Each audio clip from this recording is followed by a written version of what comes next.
যাহারা কুফরি করে তাহাদের নিকট পার্থিব জীবন সুশোভিত করা হইয়াছে, তাহারা মুমিনদেরকে ঠাট্টা বিদ্রূপ করিয়া থাকে।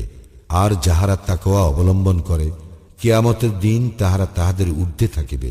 আল্লাহ যাহাকে ইচ্ছা অপরিমিত রিজিক দান করেন। সমস্ত মানুষ ছিল একই উম্মত।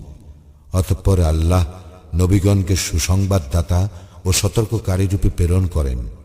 মানুষেরা যে বিষয়ে মতভেদ করিত তাহাদের মধ্যে সে বিষয়ে মীমাংসার জন্য তিনি তাহাদের সঙ্গে সত্যসহ কিতাব অবতীর্ণ করেন, এবং যাহাদেরকে তাহা দেওয়া হইয়াছিল স্পষ্ট নিদর্শন তাহাদের নিকট আসিবার পরে তাহারা শুধু পরস্পর বিদ্বেষ বশত সেই বিষয়ে বিরোধিতা করিত।